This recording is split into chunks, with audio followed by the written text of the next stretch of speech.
The Unified Galactic Academy was the largest space station ever built. It floated in the darkness between three star systems, far from any planet, far from any sun. The station was home to the young minds from 47 different species. Here, the children of diplomats learned to speak. The children of scientists learned to think. The children of military commanders learned to lead. They all lived together, studied together, and prepared for futures that would shape the entire galaxy. Was 17 years old. She had dark hair that she kept in a simple braid that fell down her back. Her hands were rough with calluses from years of survival training. Her eyes were dark brown and they never stopped moving. They scanned every room she entered. They watched every person who walked past her. They noticed every shadow, every corner, every possible threat. She was from Earth, Class 12, the most dangerous inhabited planet in all of known space. She was the only human at the Academy. Had arrived 3 months ago on a small transport ship. She had stepped off the ship with a single bag over her shoulder and a confused look on her face. She did not understand why everyone was staring at her. She did not understand why the other students backed away when she walked toward them. She did not understand why the girl at the registration desk had trembled so badly that she could barely type. They were tall and thin, with skin so pale you could see their organs through it. They came from a peaceful world with no predators and no natural disasters. They were artists and poets and musicians. They fainted at the sight of blood. They were short and wide, with 4 arms and thick gray skin. They came from a trading world where the worst danger was a bad business deal. They were merchants and negotiators and accountants. They had never known hunger or cold or fear of death. They were the closest thing to predators in the galactic community. They had sharp teeth and claws and golden eyes that glowed in the dark. They came from a world where they sat at the top of the food chain. They thought they were dangerous. They were all terrified of. She did not understand why. Had tried to be friendly. On her first day, she had smiled at a group of students in the hallway. They had screamed and run away. Later, she learned that showing teeth was a threat display in most galactic cultures. Only predators smiled. She had waved at a student in class. He had frozen in place, all 4 of his arms raised in surrender. Later, she learned that sudden arm movements were attack signals in most galactic cultures. Only hunters waved. She had laughed at a joke that told her during lunch. The entire cafeteria had gone silent. Later, she learned that the sound of human laughter was similar to the hunting calls of an extinct species that had once terrorized 3-star systems. Was her only friend. He was like the others, with the same pale skin and the same thin body and the same silver eyes. But unlike the others, he had chosen curiosity over fear. On second day at the academy, he had walked up to her table in the cafeteria and sat down across from her. "Hello," he had said. His voice was soft and musical like all voices. You are the human." "I am," she had replied. "You are not running away." "I am a scientist," he had said. "Scientists do not run from things they do not understand. They study them." From that day forward, they had been friends. Explained many things too. He explained why the other students feared her. He explained the legends that had spread across the galaxy about humans and their terrible home world. He explained that Earth was famous in ways that had never imagined. "They say your planet has creatures called sharks," said one evening. They were sitting in the library, surrounded by holographic books that floated in the air around them. "They say sharks are giant fish with rows and rows of teeth. They say sharks can smell blood from miles away. They say sharks never stop hunting." "Sharks are not so bad," said. "You just have to punch them in the nose." Stared at her for a long moment. His silver eyes were very wide. "They say your planet has creatures called bears," he continued. "They say bears are massive beasts covered in fur. They say bears can crush bones with their hands. They say bears can run faster than any." "Bears are not so bad either," said. You just have to make yourself look big and make loud noises. His pale skin flushed blue. This meant he was feeling strong emotions, had learned to read body language over the past 3 months. They say your planet has storms that spin in circles and destroy everything they touch. They say your planet has waves of water that can swallow entire cities. They say your planet shakes and breaks apart without warning. They say fire falls from your sky. Tornadoes, tsunamis, earthquakes, and lightning, said. She nodded. Yes, we have all of those. They say your planet tries to kill you every moment of every day, whispered. They say you survive anyway. Thought about this. She thought about the flood that had taken her brother when she was 12 years old. She thought about the infection that had nearly killed her when she was 14. She thought about the earthquake that had destroyed her school. She thought about the wildfire that had burned through her village. She thought about the 6 days she had spent lost in the mountains with nothing but a knife and 3 protein bars. She shrugged. Does not everyone's planet do that? His entire body flickered with pale blue light. His hands were shaking. His eyes were wet with what now knew were tears. No, he said. His voice was barely a whisper. No, it does not. Looked down at her hands. They were. There was a thin white line across her left palm from the knife she had used to cut herself free from wreckage after the earthquake. There was a rough patch on her right wrist from the burn she had gotten during the wildfire. There was a small mark on her thumb from the fish hook she had made to catch food in the mountains. She had never thought of these things as unusual. She had never thought of Earth as dangerous. It was just home.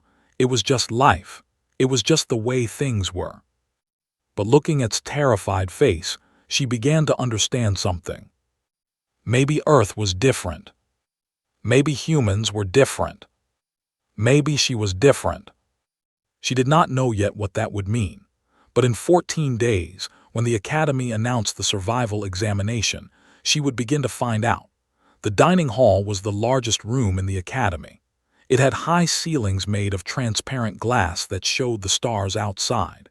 It had long tables made of smooth white material that never got dirty. It had floating platforms that carried food from the kitchens to the students. Every evening, 300 students from 47 species gathered here to eat and talk and laugh. Tonight sat at her usual table in the corner, sat across from her. Between them was a tray of food that the Academy kitchen had tried to make taste like something from Earth. The protein was supposed to be beef. It was not beef.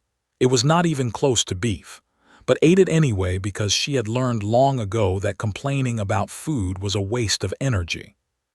The dining hall was loud with conversation. Students sang softly to each other in their musical language. Students argued about trade deals and political alliances. Students growled and snapped their jaws in friendly competition. It was a normal evening. It was a peaceful evening. Then the lights dimmed. A hologram appeared above the center of the hall. It was large, nearly 10 feet tall, and it showed the image of an old with gray skin and tired eyes. This was Elder, the director of the Academy. He was over 200 years old. He had seen 3 wars and 2 plagues and the rise and fall of 6 different galactic governments. His voice was deep and slow, and when he spoke, everyone listened. Students of the Unified Galactic Academy, the hologram said. The room went silent. I speak to you tonight with an important announcement. In 14 days, you will face the survival examination. The reaction was immediate. A girl at the table nearest to let out a high-pitched scream. Her translucent skin flashed through a dozen different colors in rapid succession. She fell out of her chair and curled into a ball on the floor, her thin arms wrapped around her knees. A boy jumped to his feet so fast that he knocked over his table. His 4 arms waved wildly in the air. He was shouting something in his native language, and even without understanding the words, could tell he was very, very afraid. A group of students began to growl and snap at each other. Their golden eyes were wide with panic. Their claws scraped against the floor as they paced back and forth, looking for an enemy to fight, looking for a threat to destroy. All around the dining hall, chaos erupted. Students screamed, students cried, students ran for the exits, students collapsed onto the floor, students grabbed each other and held on tight. The noise was overwhelming. The fear was overwhelming. The entire room had become a storm of terror. The hologram of Elder continued speaking, but no one was listening anymore. "You will be placed in a simulated hostile environment," the director said. "You will be tested on your ability to survive for 72 hours. You will face challenges designed to push you to your limits. This examination will measure your strength, your intelligence, your courage, and your will to live." The hologram flickered once, then disappeared. The chaos continued. Had gone very pale. His silver eyes were fixed on the empty space where the hologram had been. His hands were flat on the table and could see them trembling. "The survival examination," he whispered. "I have heard stories about this. Terrible stories. They say it breaks students. They say some never recover. They say the simulations are designed to find your deepest fears and force you to face them." Looked at him. Then she looked around the dining hall at the hundreds of students who were screaming and crying and falling apart. Then she looked back down at her dinner. She picked up her fork, she cut a piece of the fake beef, she put it in her mouth, she chewed, she swallowed, she cut another piece. Stared at her. He said, his voice was shaking. "Did you hear what the director said? The survival examination. The most difficult test in the entire academy. The thing that has broken thousands of students over hundreds of years." "I heard," said. She continued eating. "Are you not concerned?" Thought about the question. She thought about the simulated hostile environment. She thought about 72 hours of survival challenges. She thought about facing her deepest fears. She had survived a flood that killed her brother. She had survived an infection that put her in a hospital for 3 weeks. She had survived an earthquake that buried her under rubble for 18 hours. She had survived a wildfire that burned everything she owned. She had survived 6 days alone in the mountains with no food and no shelter and no hope. What could a simulation possibly do to her that Earth had not already done? "Why would I be concerned?" she asked. Opened his mouth, then he closed it, then he opened it again. No words came out. Around them, the chaos was beginning to slow. Students were still crying, still trembling, still afraid. But something strange was happening. One by one, they were starting to notice the human girl in the corner who had not reacted at all. The girl on the floor lifted her head. She saw eating dinner as if nothing had happened.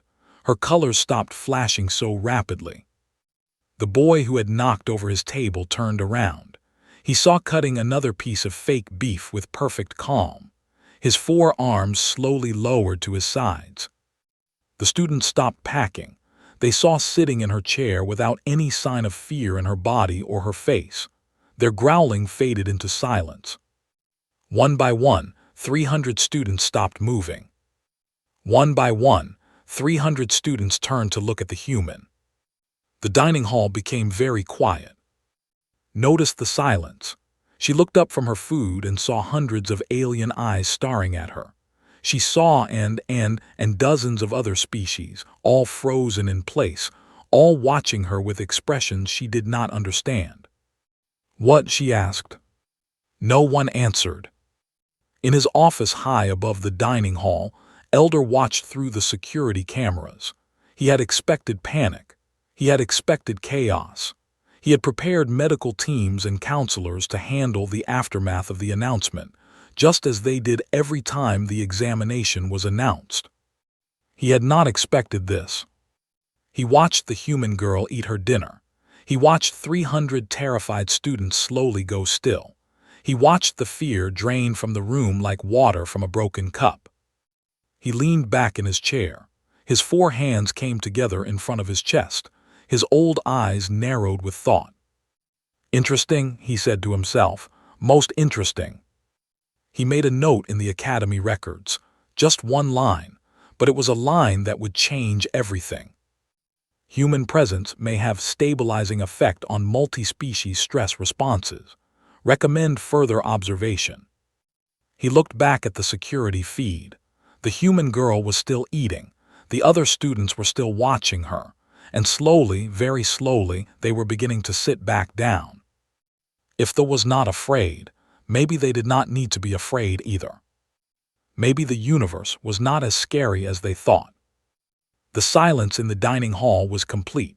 300 students stood or sat frozen in place, their eyes locked on the human girl in the corner who was finishing her dinner.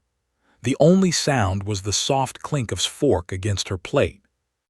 She looked up again. She looked at all the faces staring at her. She looked at who was watching her with an expression she had never seen before. "Why is everyone staring at me?" she asked. Swallowed hard.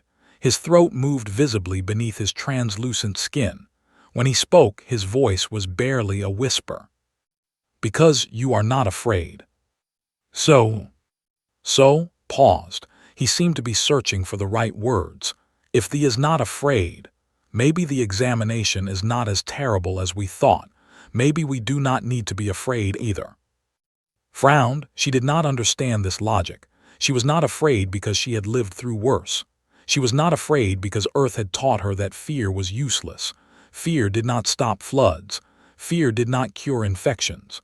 Fear did not dig you out from under collapsed buildings. Only action did that.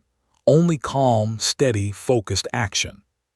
But she did not know how to explain this to 300 aliens who had never experienced true danger. So instead, she just shrugged and returned to her food. That simple gesture changed everything. A student somewhere in the middle of the hall let out a long, shaky breath. She was young, maybe 15 years old, with skin so pale it was almost white. She had been crying and her face was still wet with tears. But as she watched the human girl shrug and continue eating, something shifted in her expression. The terror began to fade. Her color stopped flickering. She wiped her face with trembling hands and slowly lowered herself back into her chair. A student followed her example, then another, then 5 more. The sound of chairs scraping against the floor filled the dining hall as students began to sit back down. They were the last to move. They were predators, proud and fierce, and they did not like showing weakness. But even they could not deny what they were seeing. The human, the creature from the most dangerous planet in the galaxy, was treating the announcement like it was nothing, like it was just another day, like survival was simply what she did. Taylai, a young female with golden fur and sharp green eyes, walked slowly towards table. Her claws clicked against the floor with each step. The other students watched her with wide eyes, wondering what she was going to do. She stopped in front of "Human," she said. Her voice was rough like stones grinding together. "You do not fear the examination." Looked up at her, "No." "Why?" Thought about the question. She thought about all the things she had survived. She thought about the fear she had felt during those moments and how she had pushed past it because there was no other choice. "Fear does not help," she said finally. "When something bad happens, you can be afraid or you can do something. You cannot do both at the same time. I choose to do something." Taylai stared at her for a long moment. Then slowly she nodded. "Wise words," they said. "Wise words from a..." She turned and walked back to her table. But instead of packing and growling like before, she sat down calmly and began to eat her own dinner. Was watching with wonder in his silver eyes. "You do not understand what you just did," he said softly. "What did I do?" "You gave them permission to stop being afraid." Frowned. "I did not give anyone permission for anything. I just ate my dinner." "Exactly," said. "That is exactly what you did. And by doing it, you showed them that it was possible.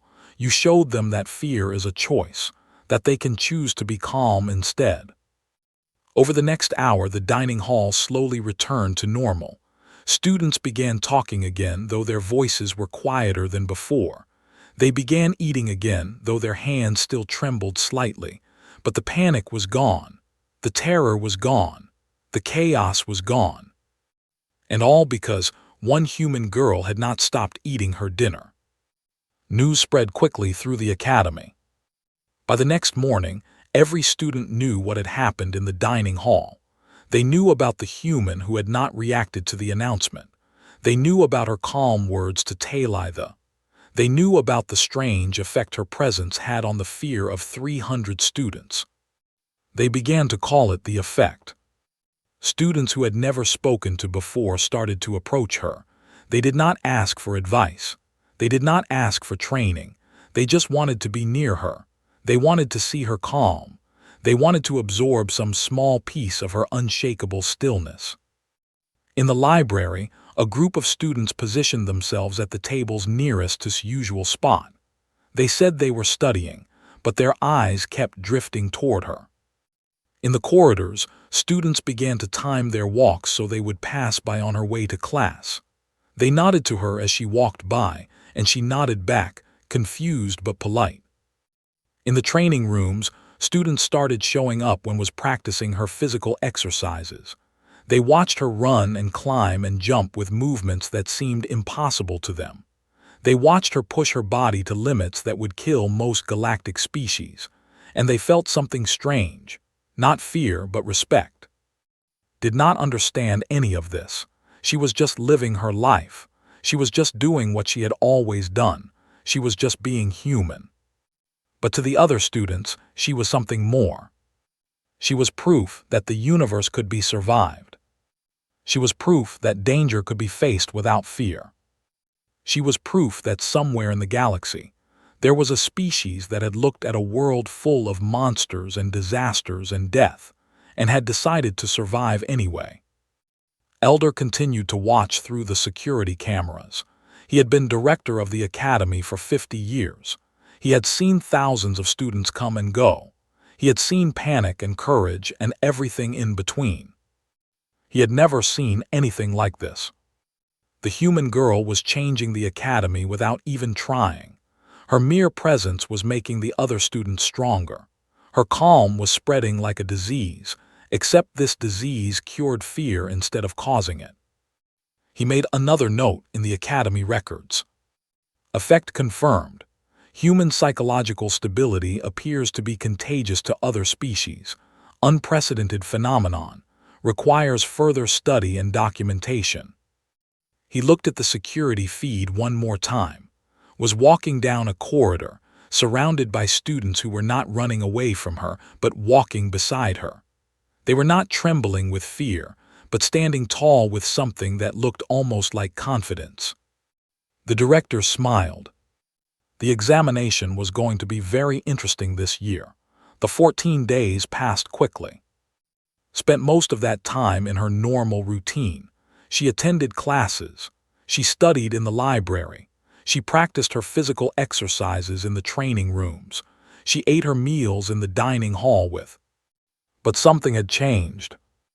Now, wherever she went, other students followed. Not closely, not obviously, but they were always there. A group of studying at the next table, a pair of walking behind her in the corridor, a watching from across the training room. They never spoke to her directly about the examination. They never asked her for help or advice. They just wanted to be near her. Explained it to her one night, 3 days before the test. They were sitting in a small room. It was simple and clean, with a bed and a desk and a window that showed the stars outside. Sat on the floor with his long legs folded beneath him. Sat on the bed with her back against the wall. "You are proof that fear is optional," said. "You are proof that the universe is not as scary as we thought, because you come from the scariest place imaginable and you are fine. You are normal. You are calm." Shook her head slowly. "I am not normal," she said. "I have nightmares, bad ones." Tilted his head. "About what?" Was quiet for a long moment. She looked out the window at the endless darkness of space. When she spoke, her voice was soft. "About my little brother. He was 10 years old when the flood came. I was 12. The water rose so fast. One moment we were playing in the yard and the next moment the water was up to our waists. I grabbed his hand. I held on as tight as I could. but the current was too strong. It pulled him away from me. I watched him disappear under the water. I never saw him again. Skin flushed dark blue with grief. I am so sorry. I have nightmares about the infection too, continued. I was 14. A small cut on my arm got infected. By the time my mother realized something was wrong, I was burning with fever. I spent 3 weeks in the hospital. The doctors said I almost died twice. And the earthquake. I was at school. The building collapsed. I was trapped under the rubble for 18 hours. It was dark. I could not move. I could hear other students crying and calling for help. Then one by one the voices stopped. I was the only one who survived. Was crying now. Tears were silver like liquid metal, and they ran down his pale face in thin streams. And the wildfire. It came at night. My mother woke me up and we ran. We left everything behind. Our house, our things, our memories, all of it burned. We had to start over with nothing. And the mountains. I got lost on a hiking trip when I was 15. I was alone for 6 days. I had a knife and 3 protein bars. That was all. I had to find water. I had to catch food. I had to build shelter. I had to survive. Wiped his face with shaking hands. How? He asked. How did you survive all of that? Looked at him. Her dark eyes were calm and steady, just as they always were. Because I had to, she said simply. Because there was no other choice. Because on Earth you either survive or you die. There is nothing in between. On the morning of the examination, the students gathered in the simulation bay. The simulation bay was a massive room at the center of the academy. It was filled with machines and computers and strange technology that did not understand. The walls were lined with pods, each one large enough to hold a single student. When the examination began, each student would enter a pod and be connected to the simulation system. Their bodies would stay safe in the pods while their minds experienced the hostile environment. 300 students stood in nervous clusters, waiting for the director to give the signal. Stood near the back, watching quietly. Stood beside her, his skin flickering with anxiety. Around them, other students kept glancing in their direction. They were afraid, but less afraid than before. The effect was still working. Elder appeared on a raised platform at the front of the room. His old eyes scanned the crowd of students. The examination will now begin, he announced. You will enter your assigned pods. The simulation will last for 72 hours. You must survive. That is your only objective. Work together or work alone. Fight or hide. Run or stand your ground. The choice is yours. He paused, and his gaze seemed to find in the crowd. Good luck to you all. The students began moving toward their pods, walked calmly, her steps steady and even. She found her assigned pod and climbed inside. The door closed behind her. Darkness surrounded her. Then the simulation activated. Light exploded in her vision. When it faded, she was standing in a jungle. The jungle was thick and dark and hot. Massive trees rose toward a sky that was hidden by layers of leaves and vines. Strange sounds filled the air, sounds of animals and insects and things that had no name. The ground was soft and wet beneath her feet. The air was heavy and hard to breathe. Around her, other students were appearing. They materialized out of thin air, the simulation bringing them all to the same starting point. Their reactions were immediate. A girl screamed and fell to her knees. A boy spun in circles, his forearms raised defensively. A group of crouched low, their claws extended, their fangs bared. Chaos just like the dining hall, fear and panic and confusion. But this time, the students did not stay afraid for long. They looked for the human. Was already moving, not running, just walking, her eyes scanning the environment around her. She was looking at the trees, nodding which ones could be climbed. She was looking at the ground, identifying tracks and trails. She was looking at the plants, remembering which ones were safe to eat and which ones were dangerous. She was not afraid, she was not panicking, she was surviving. "Follow me," she said. Her voice was not loud. She did not shout. She did not need to. In the sudden silence that had fallen over the other students, her words carried clearly through the humid air. "Follow me," she said again. "I know what to do." The girl on the ground looked up. Her eyes were wide and wet with tears, but there was something else in them now. Hope. The boy lowered his arms, his four hands unclenched. They straightened from their crouches. Talai stepped forward, her golden fur dark with humidity. "We follow the," Talai said to the other students. "She will lead us."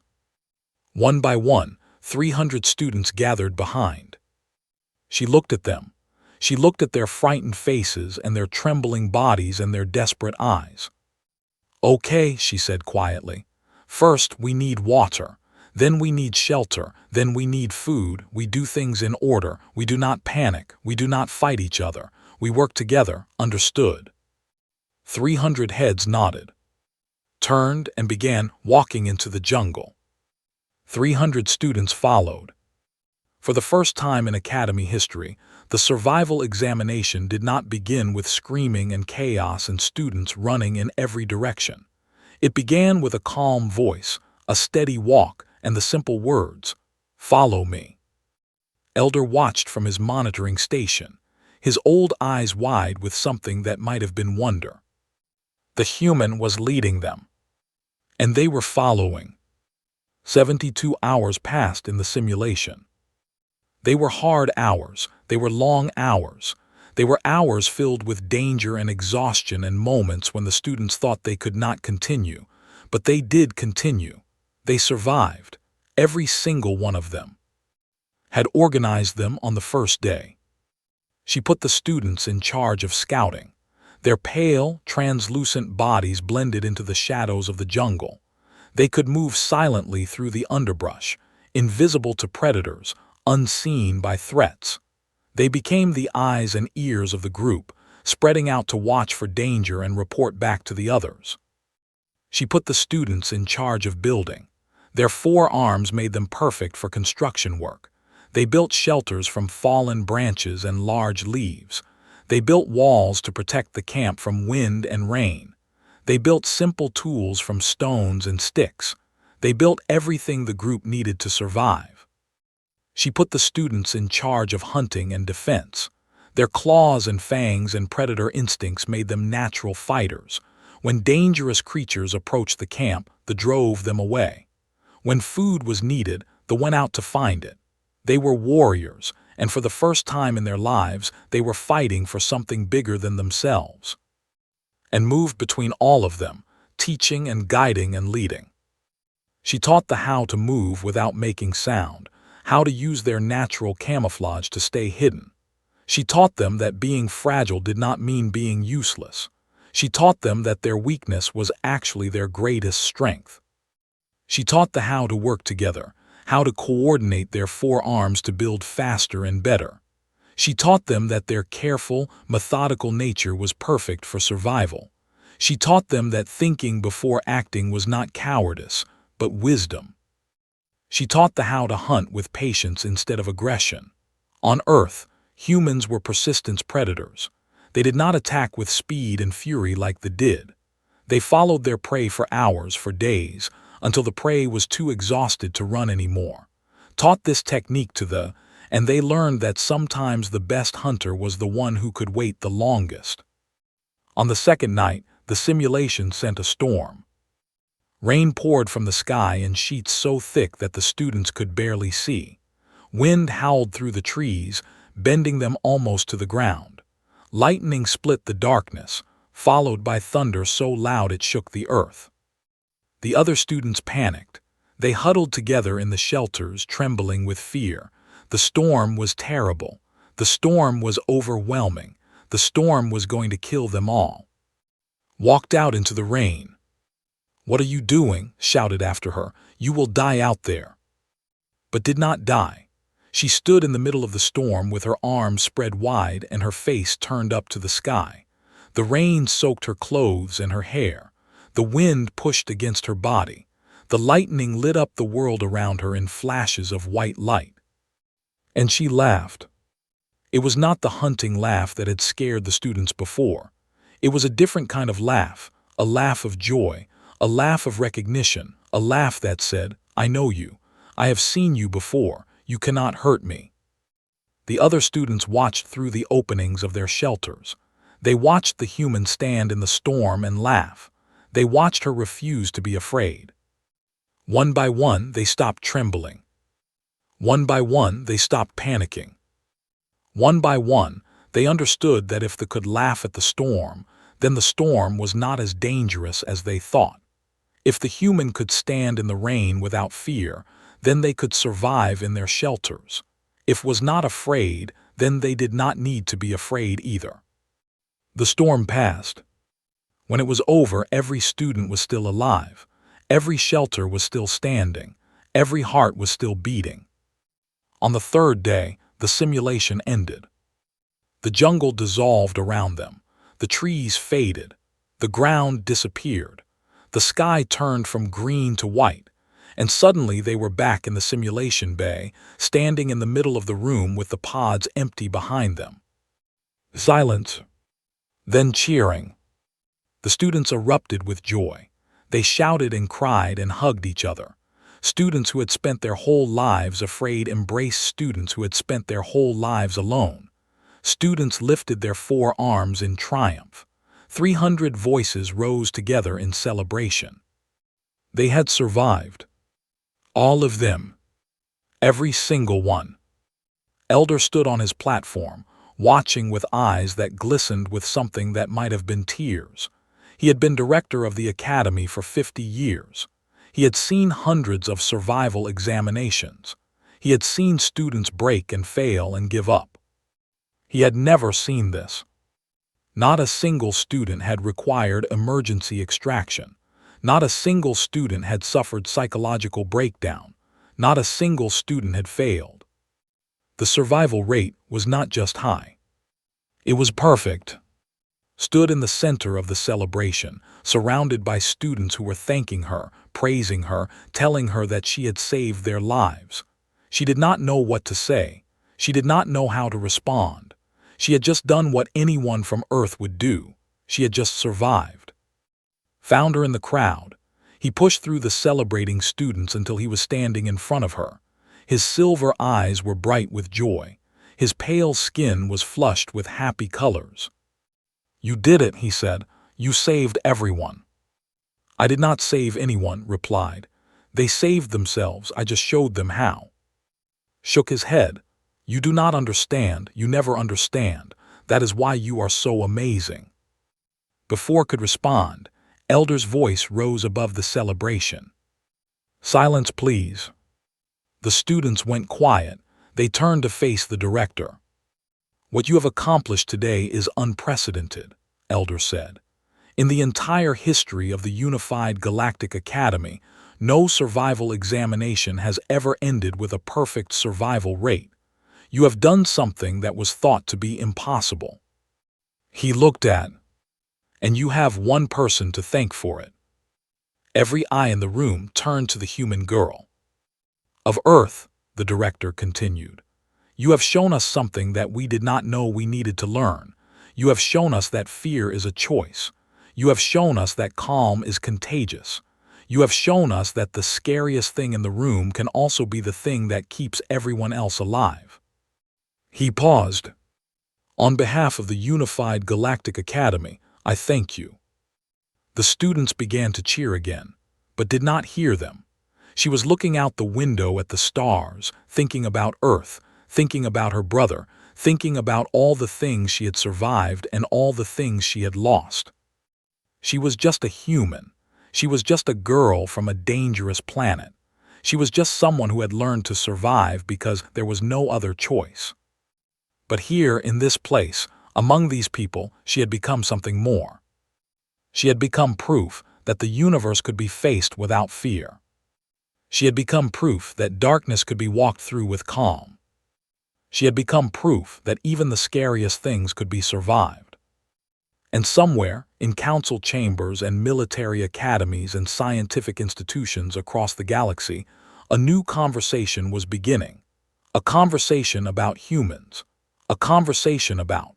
A conversation about a species that had looked at a universe full of danger and decided to survive anyway. Did not know about these conversations. She did not know that she was changing the galaxy just by being herself. She only knew that for the first time in a long time, she did not feel alone. And that was enough.